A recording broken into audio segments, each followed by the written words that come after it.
porque a Comissão Especial da Câmara dos Deputados aprovou na última terça-feira a proposta que libera o cultivo da cannabis sativa, a planta de maconha para fins medicinais e industriais. A votação terminou em 17-17 e o desempate coube ao relator do projeto, Luciano Dutti, do PSB. O texto tramita em caráter conclusivo, ou seja, em tese poderia ser enviado diretamente ao Senado, mas parlamentares contrários à liberação já informaram que vão apresentar recurso para que haja análise no plenário da Câmara. Pela proposta, fica permitido o cultivo da cannabis apenas por pessoas jurídicas mediante autorização. As mudas e sementes deverão ser certificadas e as empresas interessadas terão que se submeter a condições mínimas de controle.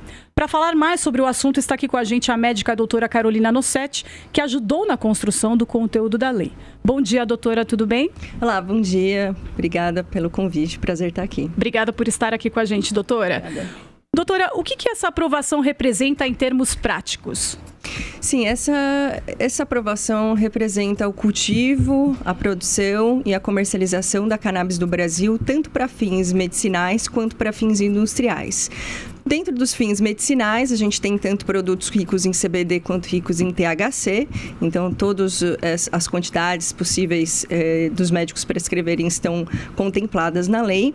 E quem pode cultivar são centros de pesquisa, empresas, associações de pacientes e as farmácias vivas do SUS, que é uma política pública que tem o potencial de democratizar o acesso no Brasil. Doutora, mas quem são as pessoas que fazem uso dessa medicação? Porque a gente fala, existem esses medicamentos, THC, CBD, enfim, várias composições, mas de fato, quem está usando, o que já é comprovado, quem vai poder ser beneficiado por isso? Sim. Temos maior robustez em 3 áreas específicas: epilepsia, espasticidade da esclerose múltipla e dor. Mas o potencial terapêutico já é descrito no tratamento da ansiedade, autismo, dor crônica, doença de Alzheimer, doença de Parkinson, fibromialgia, endometriose, dependência química, insônia, endometriose, eu já falei. Um monte de coisa. Nossa, é muito longa a lista. E tem o potencial de melhorar a vida de milhares de pacientes no Brasil. Se a gente considerar apenas os pacientes que têm dor crônica, temos 77 milhões de brasileiros que poderiam ser beneficiados hoje. Ô, doutora, agora a sessão foi bastante tensa, né? Durante esse dia. Teve até um episódio de agressão, um dia que a gente mostrou aqui no Morning Show. Mas, enfim, você acompanhou de perto. O que eu vi a Camila até mostrou aí, né, foi uma votação apertada, que acabou sendo decidida pelo relator, e pelo que eu vi do argumento, a justificativa de quem se opõe a esse projeto, é de que ele poderia abrir um caminho aí para descriminalização de outras drogas no Brasil, ou até uma generalização a mais aí do uso da maconha. Como é que a senhora observa esse argumento? Não é o caso. Não se inclui o autocultivo nessa discussão, nesse texto. Meu apoio foi técnico, não foi legislativo, mas sim, vai ajudar tanto humanos quanto animais, porque os dois estão cobertos, e é o marco regulatório medicinal e industrial. O uso adulto não foi contemplado nesse texto. Doutora, mas qual que é o número real, por estimativa, de pessoas que eventualmente possam necessitar do canabidiol? Tem gente que fala em 13 milhões, tem gente que fala, os mais conservadores falam em 400 mil. A pergunta que eu faço nesse sentido é exatamente por quê? Por que trazer o cultivo para cá? Muitas pessoas dizem, como o Vini disse, que é a porta de entrada para o cultivo de maconha e facilitação do consumo de maconha. Não tem nada contra isso, inclusive. Mas a gente vê experiências como no Uruguai, na Califórnia, onde a maconha é praticamente legalizada, que não diminuiu a violência por causa dessas coisas, ao contrário, piorou. A pergunta que eu faço objetiva para a senhora é a seguinte: não seria mais interessante importar o canabidiol, a maconha, porque isso causa muito custo? Por que exatamente estabelecer o plantio dentro do Brasil? Esses são 2 motivos, na realidade. A democratização do acesso, o custo de produção é muito alto e também pesquisa. É muito complicado para a gente fazer pesquisa quando se compara a banana com maçã. Então, se você traz uma cepa de fora para o Brasil e alguém está pesquisando sobre uma outra, a gente não consegue comparar esses dados e deixa o processo sem a gente conseguir provar mais ainda, né, que essa planta é benéfica.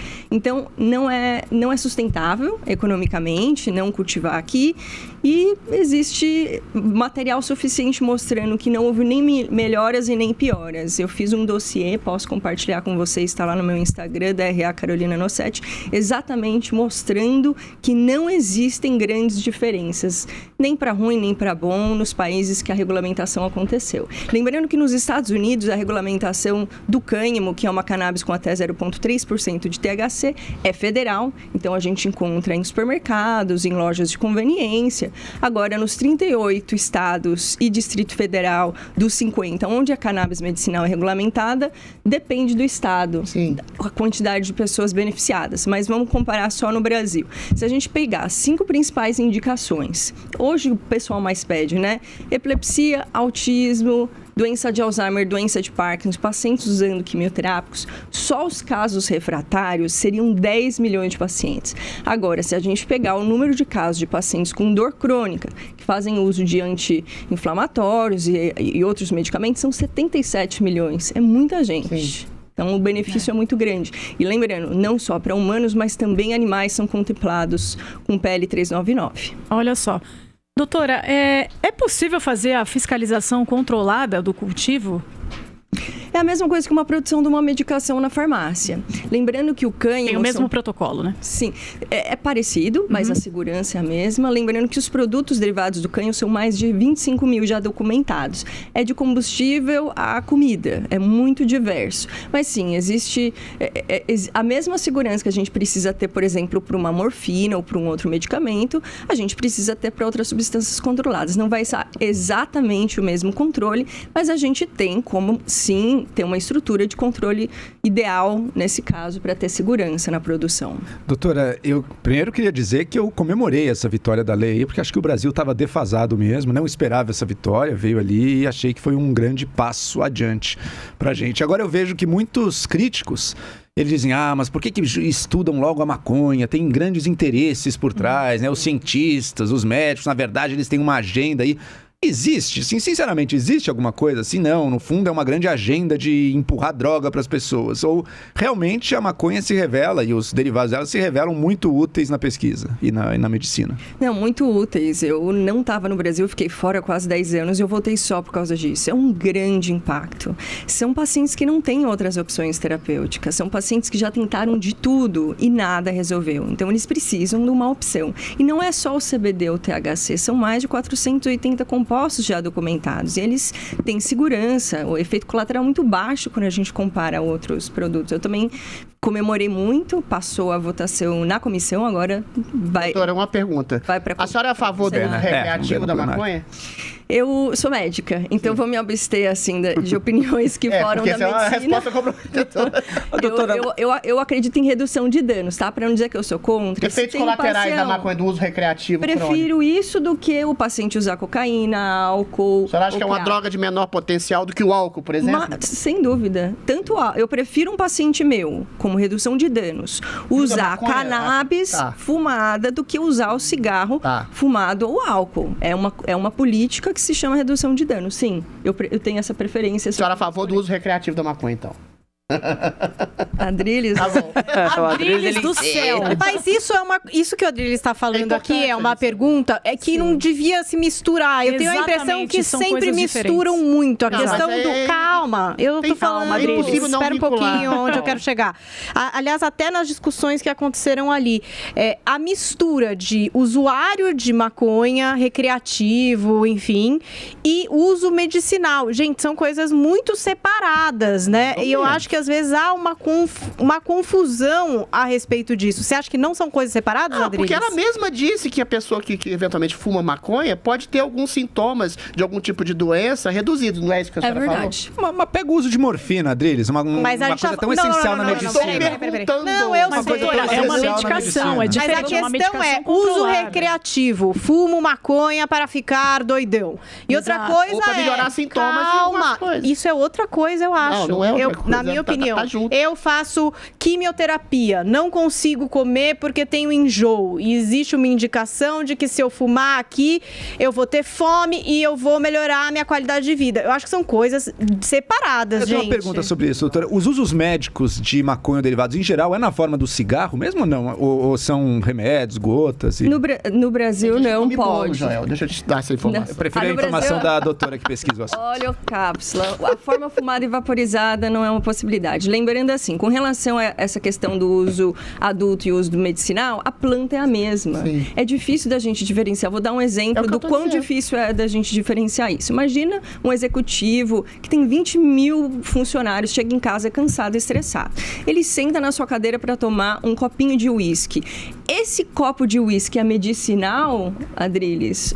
Ou é recreativo? Ele tá ali se divertindo? Você fica mais tranquilo, você relaxa e pode ser medicinal e recreativo. Mas é isso que eu tô falando exatamente em relação à maconha. Concordo que é difícil de ter uma linha. Mas no caso, doutora, desculpe te cortar, é uma medicação controlada. Estamos falando de uma medicação. Exato. Com fiscalização severa. E não é de fumar, então.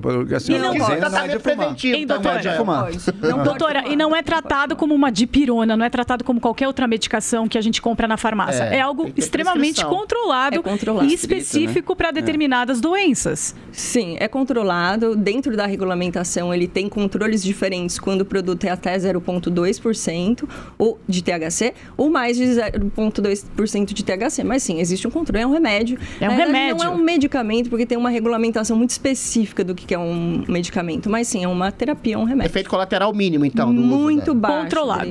Doutor, agora o presidente Jair Bolsonaro já se opôs, né, ao projeto, né, algumas falas dele, tem também a questão do Senado, né, como que a senhora está, qual é a expectativa para que tente se avançar no Senado e também tente se convencer o presidente a fazer essa sanção da proposta? Sim, ele já falou que vai fazer e vai voltar. Tá dentro do rito ou da tramitação normal. Eu tô muito positiva, eu tô me sentindo positiva. Tá confiante? Tô confiante porque eu vejo que muitas pessoas estão levantando essa bandeira. Vou te dar um exemplo. O médico deputado, o doutor Eduardo Costa, ele foi demitido do partido dele por ele contra. Ele ficou do lado dos pacientes. Ele teve uma posição extremamente corajosa e responsável, que é cuidar dos pacientes do eleitorado dele.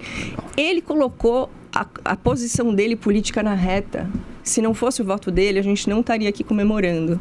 Então, sim, tem pessoas que estão lutando, não estamos mais sozinhos, são milhares de pessoas agora e eu estou positiva com relação aos próximos passos. Bacana. Ok, doutora. Doutora, nós falamos com a médica doutora Carolina Nossetti. Muito obrigada pela sua participação. Doutora, seja sempre bem-vinda aqui no Morning Show para a gente continuar debatendo sobre isso e até outras questões relacionadas à saúde. E fala seu Instagram, doutora, porque acho que tem algum esclarecimento lá para quem tem dúvida, para quem não sabe. Acho que é legal a gente buscar várias fontes para entender melhor assuntos que, né, às vezes a gente pega assim só a manchete e não se aprofunda. Verdade. Vamos lá, é DRA Carolina Nossetti, NOCETTI, e eu incluí um material que eu preparei com o doutor Henrique Amazonas, da Federal de Santa Catarina, um dossiê com todas as informações que eu falei aqui, exatamente para ser consultado e estudado, inclusive, Adriles, aquele que eu falei para você que não muda nada em termos de violência. E contem comigo. Obrigada pelo convite, prazer estar aqui.